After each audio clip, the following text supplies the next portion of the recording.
desejo para vocês as minhas boas-vindas ao semestre letivo 2019.1 da Universidade Federal de Roraima. Hoje vamos começar a nossa aula falando sobre a história da nutrição mineral de plantas. Então eu vou mostrar para vocês a evolução dos conhecimentos nesta importante área da agronomia, que é a nutrição de plantas.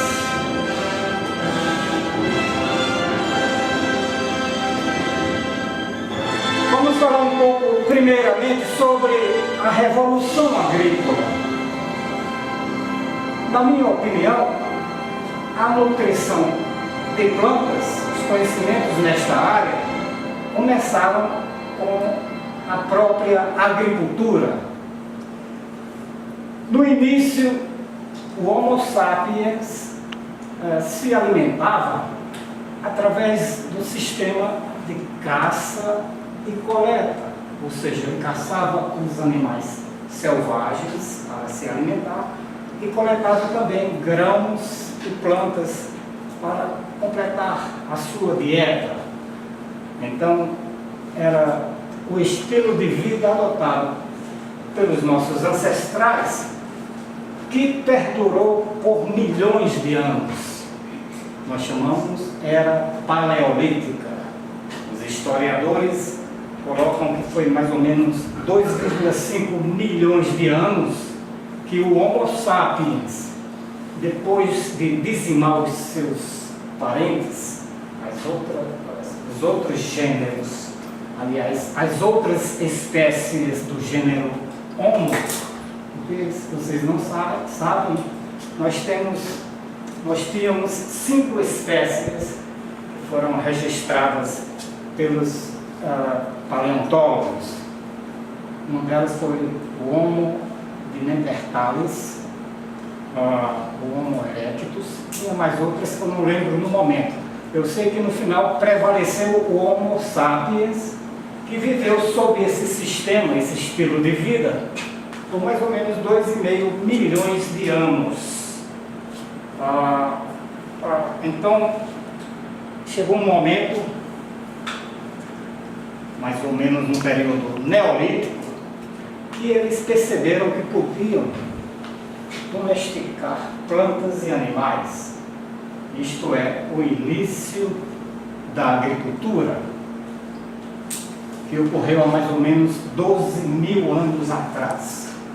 Então, aqui algumas figuras mostrando o surgimento desta importante invenção humana, que foi a agricultura.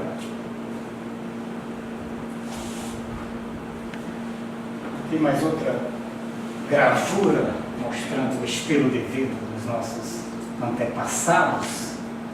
Então eles já domesticavam animais, cultivavam plantas de forma primitiva, mas isso é o surgimento da própria agricultura.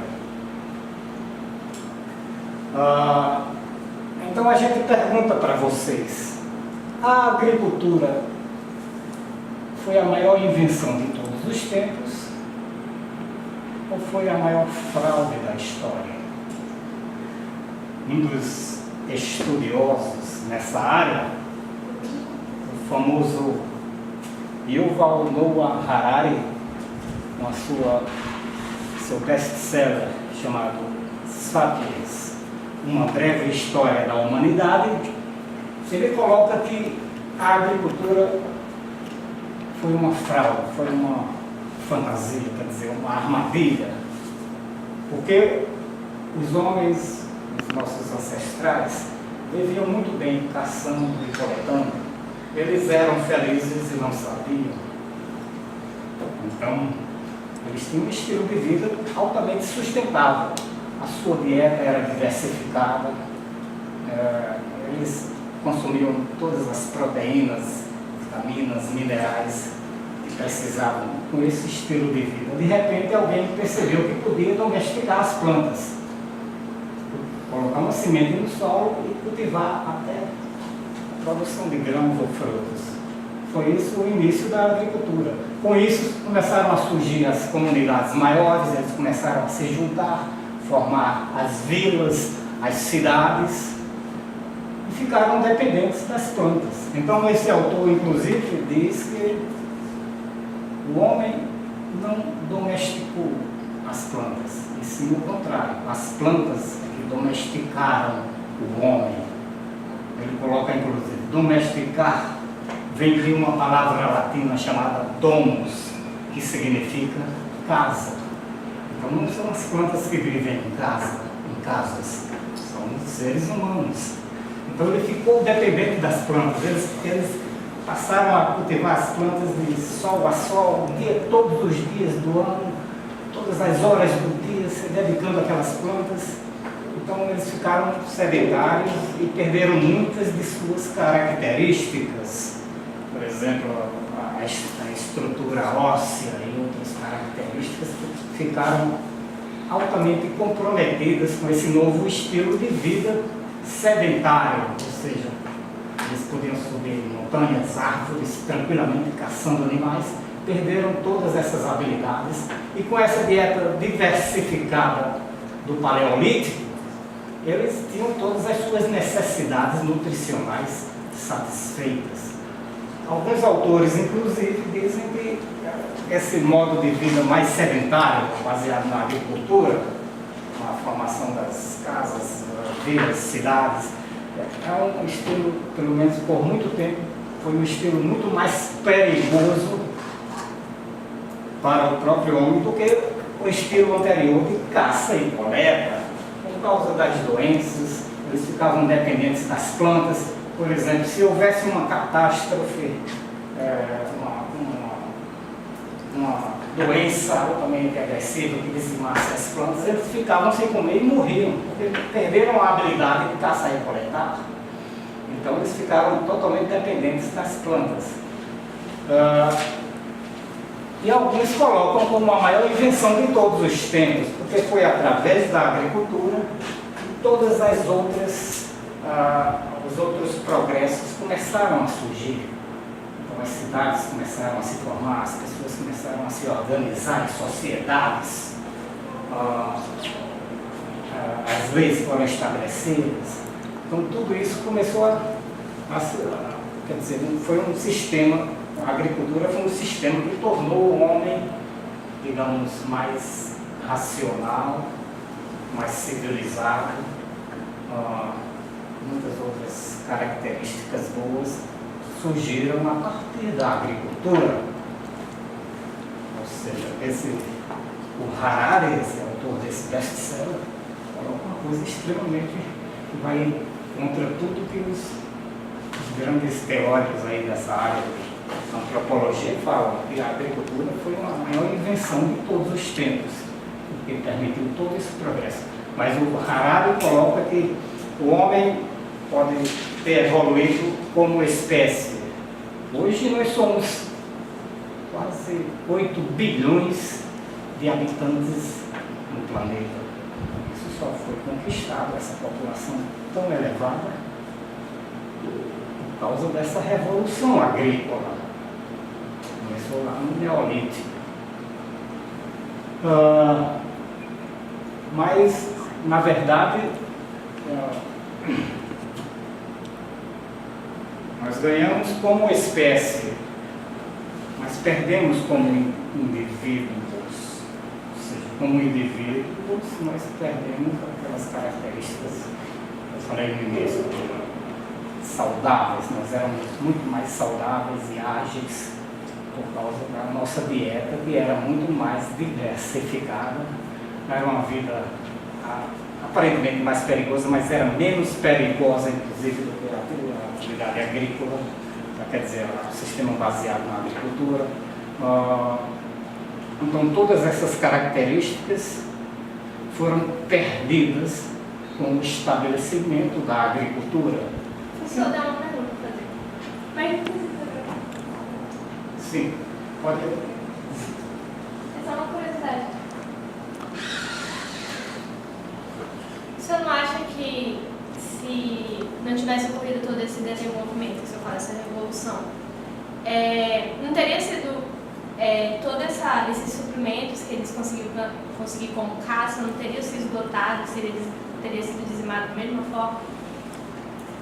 Porque por mais que eu sei que não era uma população tão grande quanto depois de eles terem sido organizados em sociedade, mas de qualquer forma, uma hora ia acabar. Você não acha que teria sido dizimado? E essa domesticação, de certa forma, foi importante, né? No caso, para manter a espécie. Então, uma pergunta para o senhor. Excelente pergunta.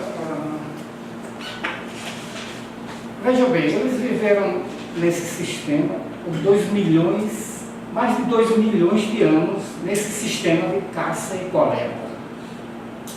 Em 2 milhões de anos, a exuberância, quer dizer, a diversidade de espécies de plantas e animais era muito maior do que quando começou, depois da agricultura. Hoje nós temos, quer dizer, muitas espécies, inclusive, desapareceram com o estabelecimento da agricultura. O que é que a gente faz hoje? Ainda hoje, a gente derruba florestas para plantar soja, plantar trigo. Então eu acho que a agricultura é que comprometeu o equilíbrio dos ecossistemas e se baseou justamente nos monocultivos. Então, algumas plantas muito importantes até hoje começaram, quer dizer, foram que deram início à agricultura, como, por exemplo, o trigo, que foi o início do seu plantio, foi em torno de 10 mil anos atrás, na Mesopotâmia. Inclusive, a maioria dos livros aí de história, de agronomia, nutrição de plantas, dizem que a agricultura surgiu no Oriente Médio, há mais ou menos 10 mil anos atrás, justamente com o trigo. Mas, na verdade, como está colocado aqui, a agricultura surgiu em épocas e locais distintos e independentes. Hoje há registros, há evidências de amostras de materiais chamados fitólitos, que mostram que a agricultura surgiu em outros locais e com outras culturas que não o trigo, como a abóbora. Alguns cientistas descobriram que ela foi cultivada primeiramente há 12 mil anos, ou seja, mesmo antes do trigo, lá na Mesopotâmia. Há 12 mil anos atrás, o homem já cultivava abóbora aqui no Equador, aqui perto da gente. Milho e feijão, por exemplo, foram cultivados primeiramente há 9 mil anos atrás pelos povos da América Central. E o arroz, 7 mil anos atrás, por alguns povos da China. A nossa famosa banana, cujo o Brasil é um dos maiores produtores e exportadores, começou a ser cultivada 7 mil anos atrás na Nova Guiné. Então, a agricultura não começou em apenas um local, começou em vários locais e em épocas distintas. Vamos fazer um intervalo, depois a gente continua.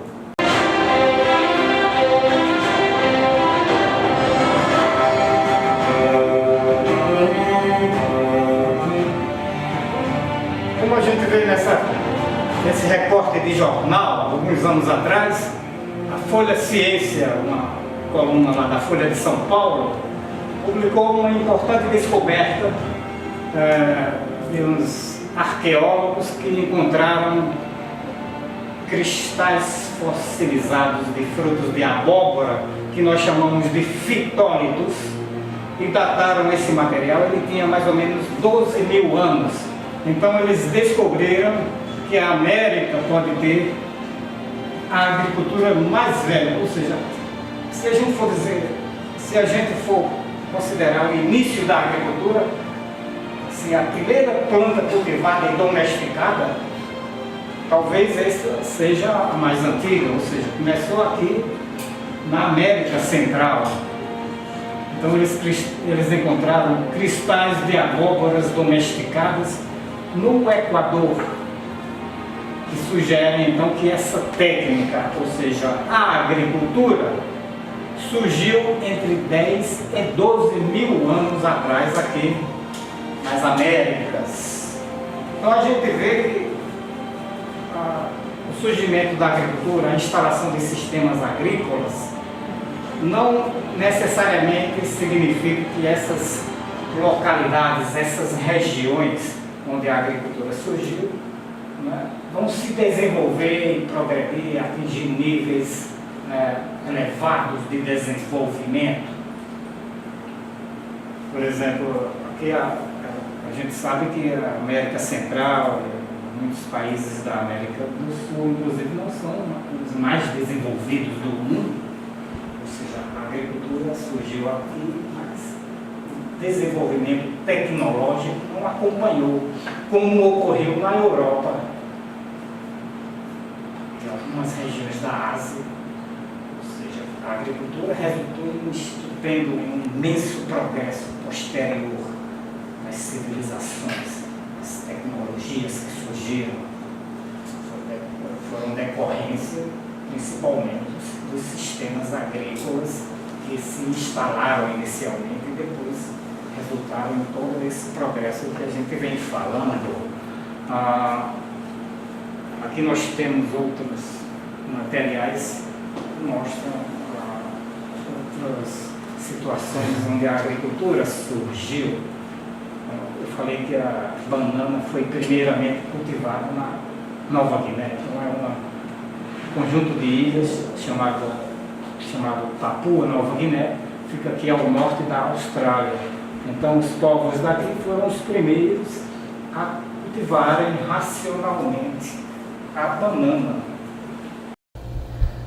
Finalizando as discussões sobre este tema, podemos dizer que, à medida que a população mundial foi crescendo, sistemas agrícolas organizados foram desenvolvidos para sustentar a produção de alimentos para a população, como mostra esta tabela. Os sistemas agrícolas baseados no uso de tecnologias avançadas predominam nos dias atuais, mas todos esses sistemas mostrados na tabela existem em várias partes do planeta, uma vez que o desenvolvimento dos povos e das nações não foi homogêneo. Em várias regiões da Amazônia, por exemplo, existem povos que ainda adotam o estilo de vida baseado na caça e no extrativismo. Na verdade, mesmo nos dias de hoje, há fome em vastas áreas do planeta, onde os sistemas para a produção e transporte de alimentos são desprovidos de modernidade. Por outro lado, países desenvolvidos que utilizam fertilizantes, pesticidas e técnicas agrícolas modernas são autossuficientes na produção de alimentos. Em 1975, a população mundial atingiu cerca de 4 bilhões de habitantes, valor muito próximo ao apresentado nesta tabela. Isto só foi possível devido ao uso intensivo de fertilizantes e pesticidas. De acordo com projeções feitas pelos demógrafos, o mundo terá aproximadamente 12 bilhões de habitantes no ano de 2075. Desta forma, é óbvio que grandes e sustentáveis acréscimos na produção de alimentos serão necessários para nutrir e vestir adequadamente uma população dessa magnitude. Assim, neste século que está iniciando, além do uso de fertilizantes e defensivos, a adoção de tecnologias modernas tais como plantas e micro-organismos geneticamente modificados, é de fundamental importância se quisermos manter a segurança alimentar, a paz e o bem-estar de todos os povos do planeta por um longo tempo.